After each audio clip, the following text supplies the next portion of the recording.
What's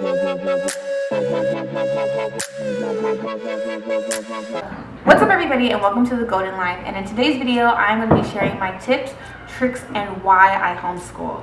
Now I get a lot of questions on Instagram why I chose to homeschool, and today I'm going to be answering all of your questions. So if you're not following me on Instagram, I will have it pop up here on the screen. And without further ado, let's just jump right into today's video.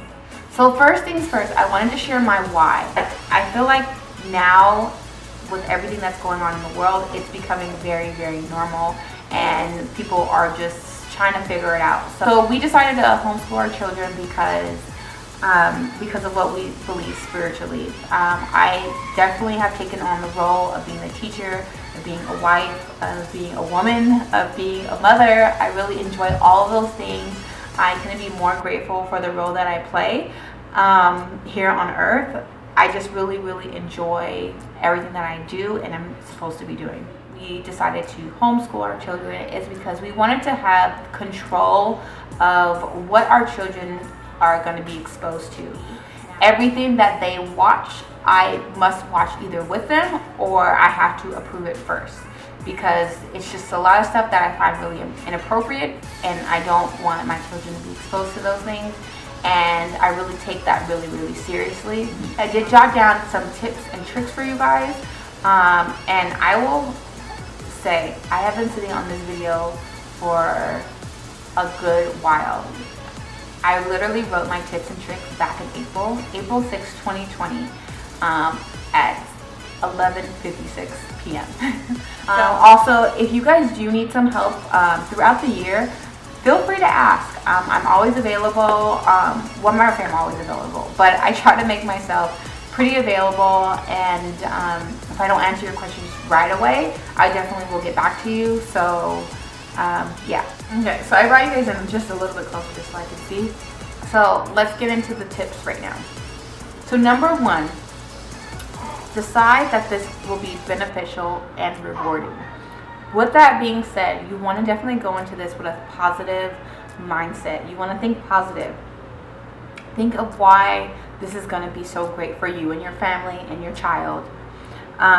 So you're going to be building relationships, you're going to be building a bond, and you're going to be able to learn your child. And number two, you want to definitely research your curriculum. Now, I will just kind of explain my experience a little bit. When my son was 3 or 4, I guess like that pre-K kindergarten or whatever. I don't know, it's too many terms for me to really understand. But when he was about 3 or 4, I started to realize that I obviously was starting to have more children. And I was realizing I was kind of not falling behind, but just in the same rut of A, B, C, and D, learning the alphabet and then learning their numbers and then just kind of going off of my own brain. And I started to realize I needed help. I needed more because he was picking it up so quickly and so fast.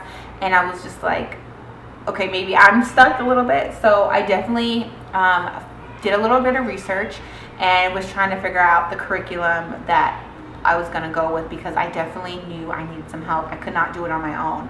And I didn't really take the time to really research the curriculum or ask a lot of questions and really take advantage of the teachers and the schools that were available to us. I just kind of picked one. I was like, this sounds great, and I didn't compare it to anything. I was just like, I just need help, and here you go. This is what we're going to be doing.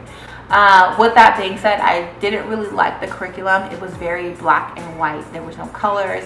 It was straight boring. I was bored of teaching him, even though he was excelling.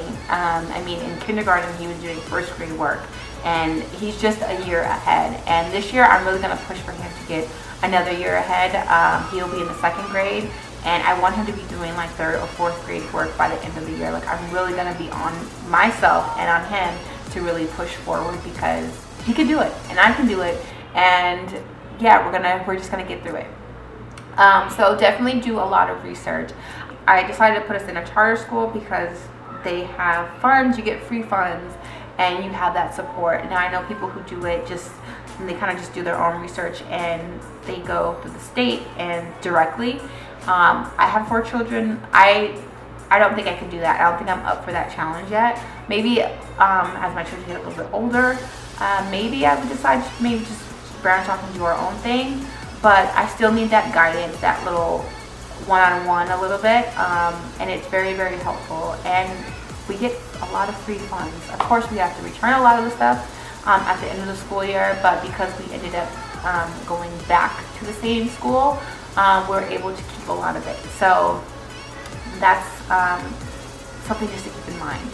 And then every state has their own regulations. I have something in my eye, I'm so sorry.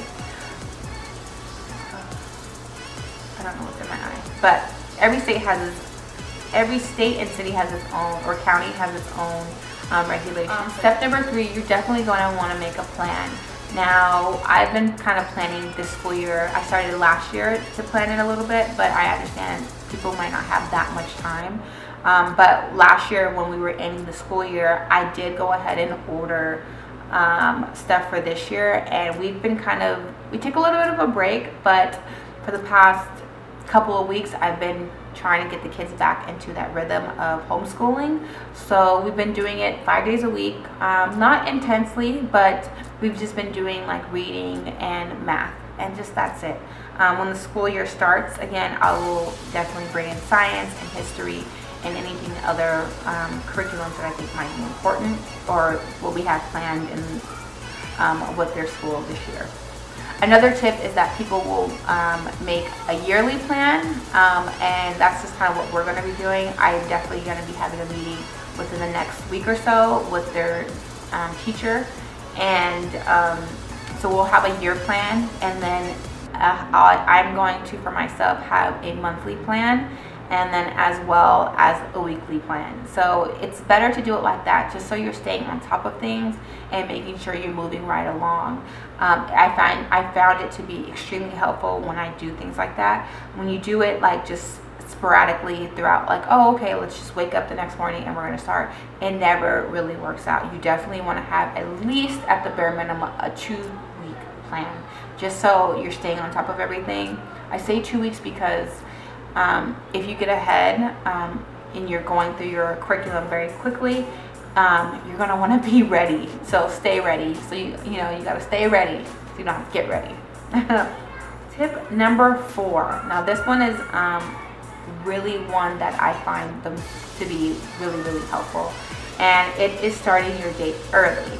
I usually try to start our home school day at 10 a.m. And you want to make sure that it is after breakfast, because you don't want your children to be asking for food or thinking about food. That is just like the number 1 rule. I mean, in education, you got to make sure you eat first. Number 2 is get dressed for the day. Pretend like you're going to school. Make your kids brush their teeth, comb their hair, wash their face, get on some fresh... Okay, she didn't like that. But anyway, so tip number 4, you definitely want to start your day, like I was saying, early. I usually start my days, our homeschool days, around 10 o'clock, 10 a.m. because that's just kind of what works for me. It's enough time for me to get dressed, for the kids to get dressed, eat breakfast and all of that. And I just find it, when I do that, we're just more focused, we're ready, we know I don't know, it does something in the mind that it just, let me know down in the comments if you know what it does, but I don't know the science behind it, but it does give me that motivation to kind of get through my day. Tip number 5, now this one is important as well. You need to ask for help. Ask for help. If you need to join a community, there's plenty of Facebook groups. We are with a charter school, so I do have that support if I need it, and they will also direct you to homeschool moms in your area, people who are doing this, who have been doing this for a while, and you need that support group. So just make sure you're doing that. So number 6, you definitely want to get creative, whether that be going to the park or maybe just spending the day outside. Now when I say outside, I have a balcony, so I'm thinking about maybe doing one or two lessons outdoors. Maybe we spend the whole day outdoors. Curriculum particularly, and I'm not talking physical activity. I'm talking maybe your reading lessons, reading and literature. Maybe you do a science project outside. Maybe you do your math outside. I don't know, whatever it may be. But you get what I'm saying. You just find a different space. No, it doesn't have to be perfect. This is homeschool. You get to make mistakes, and you get to make it fun. So definitely get creative. Okay, number 7. This is not traditional. It doesn't need to take all day. So depending on your age group, for your children, you can be doing this for 2 hours. It could be 6 hours. But I like to give that window of 2 to 6 hours. I like to just knock it out and move on with my day. I don't want to spend all day homeschooling. It's not in the cards for me to homeschool all day. Get creative again, like I said, and realize they don't need to be at a desk all day long. You know, they don't need to be doing the same thing all day long. So try not to think that they've got this deadline, and if you miss a day, it's okay. It's okay. It's not traditional. So number 8. So this one is take a break. Take a break. And this is for when maybe your child is having a breakdown, or maybe it's just a rough day and things are not flowing as easily as you had hoped. So you're going to need to take a break. When you're struggling and something is not working, stop. Literally, just stop. Take a minute and walk away. Just stop doing it, because it's only going to build frustration, and it just, from experience, it does not work. I have to stop sometimes, and that's okay. It's literally okay. Another thing is, it's okay to skip a day. If you guys are not feeling it, or if it's not working, just skip a day, or maybe cut it into a half day. Whatever works for you. It's just homeschooling. You can be flexible, but be careful, because if you miss too many days, you'll get into a rut of not wanting to do school, and as well as your children are going to be like, oh, I don't want to do it, and blah blah blah, and just all this thing, chaos and drama will happen. But it's okay to take a day off, or do a half a day, or whatever. You're going to want to regroup, get yourself together, get your kids together. If they need a pep talk, and you can get right back into it, then that's great. Do it. Like, if you can get right back into it, I suggest you get right back into it and complete it. But definitely you want to take a break, and don't force it. Just kind of take your time, and if something is a little bit hard and maybe you're struggling, do research on that subject, or come back to it later. If that makes sense. Even if it's Monday and you have to wait till Friday, or maybe next week, so you can do research on for yourself, and then also learn how to teach it, because that is something that's important as well. You need to know how to teach it. Number 9, okay? Number 9.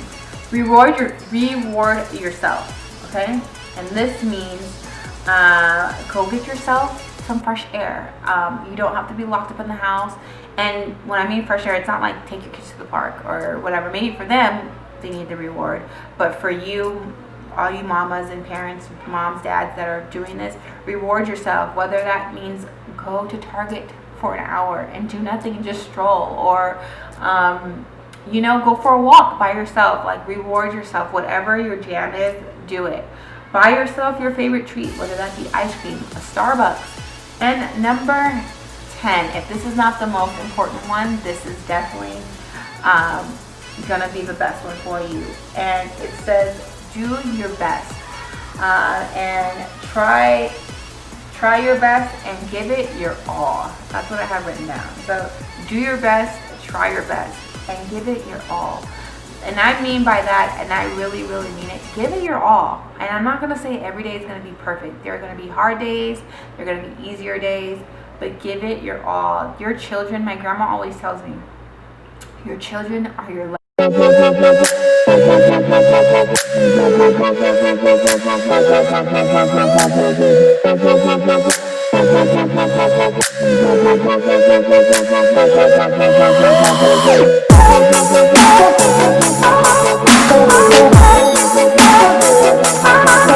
that wraps up today's video. Don't forget to like, comment, share, and subscribe, and I will see you guys